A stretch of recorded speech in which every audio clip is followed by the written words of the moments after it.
yeah, making the video, and all of a sudden the video just stops and says I'm done. So I don't know if YouTube is putting limits on the time that you can live stream, but apparently that's what it seems like doing. But we were talking about Korea, some of the things that I don't like, uh, medical medication refills, ordering, some Korean banking. It's just kind of a, it just makes you scratch your head and it's like, why are we doing this? If I don't use certain features on my banking app, they deactivate it. And it's why? Why? It's for security, apparently. And we talked about other things, driving in Korea. Hey, he's back. Yeah. Yeah, the live stream just quit. I don't know if it's, I didn't touch anything or whatever. I've got good signal, but it just quit. So I'm wondering if YouTube is not limiting the amount of videos that you can make, which I think they're going to end up doing. Also, I've got some conspiracy theory about online streaming movie services and things like that. I think it's going to get to a point where, kind of like with Amazon Prime or Netflix or Hulu or things like that, you know how you get to see free certain shows. You get to see them for free, but then you have shows that you can buy the season, but they'll let you see one episode, the first episode to see if you like the show, and then you'll buy the season or whatever.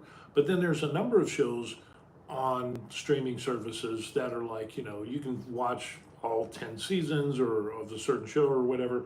And I think the next thing is I look into my magic crystal ball, my container of dreams and future things, is that streaming services, that what they're going to do is, I think there's going to be shows that you're going to start watching that you don't have to pay for, kind of like on Amazon Prime. And then if you watch 2 or 3 of those, then eventually they're going to click and change it so the rest of the season or the additional seasons after that you have to buy them. I think that's coming. I think that is coming. So whenever you have a tiered system where you have free access to some stuff and have to pay additional money to buy a show or a series or whatever like that, even though it's free, I think after a certain number of episodes that you want, I think they'll flip a switch, and then it's like crack. They'll give you the first 1 or 2 or whatever, but if you're interested in a show, and if it's been free for like 6 seasons or whatever, as soon as you watch a certain number of episodes, I highly expect streaming services to kind of flip a switch and make it so, oh, he likes this, let's charge him. And so, he's going to have to pay money to watch the rest of the show.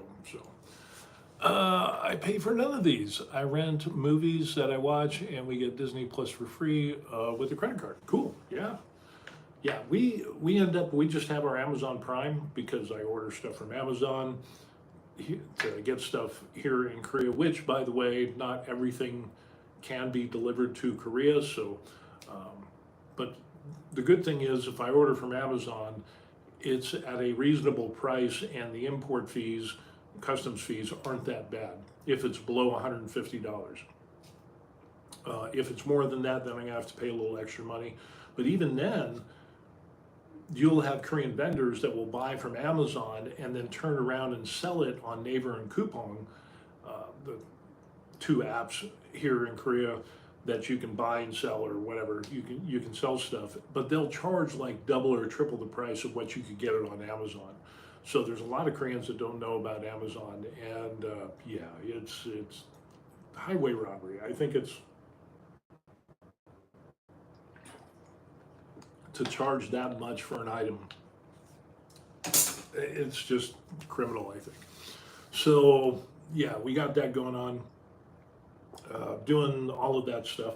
Some other stuff that I'm working on, matter of fact, is amongst the desk stuff that we've got going on, is I've been working on a teleprompter.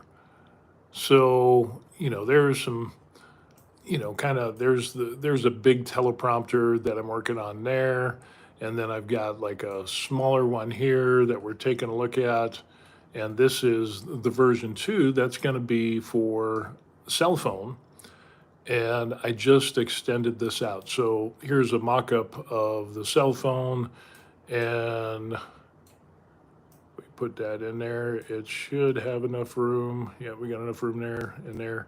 And so you could set your cell phone that way, or what you could end up doing is we could rotate this around and the cell phone will fit in this way. And so that way, and we got a lot of room there. We got a lot of room to move around. And then your camera would go on the back. So for example, where is the Sony AX33?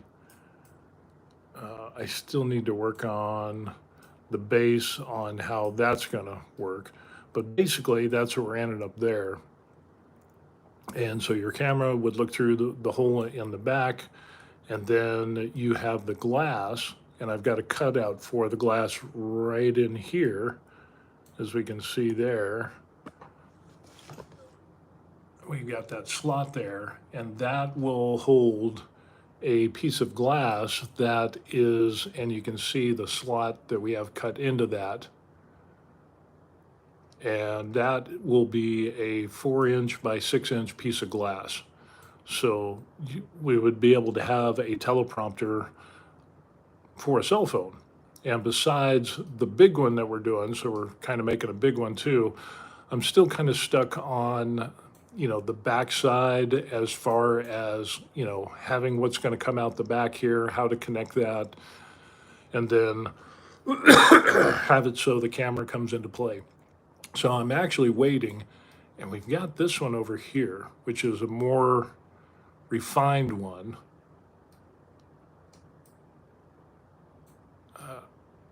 Yeah, black out the underside. Yeah, all of this is going to be printed out in black PLA. So that should work out good. And I haven't got the hole in this one yet until I get my other camera in here, because I want to see how that works. And again, this is a bigger one that I'd be able to use with a tablet. And where's my tablet? That I'd be able to do that. And so have a little bit of a larger teleprompter. What kind of glass am I using? It's just, for this one, it's going to be an 8x10 picture frame glass. And so kind of the same thing. We end up having the slot in there. It goes down, into the model itself, and that'll work with regular glass. It depends. I'll have to look. You could also use that special type of glass that they use for teleprompters, but we'll see how that goes. It depends on price, but it probably won't be that big of a deal. I've seen teleprompters and used teleprompters that had just regular glass. Matter of fact, we have more boxes.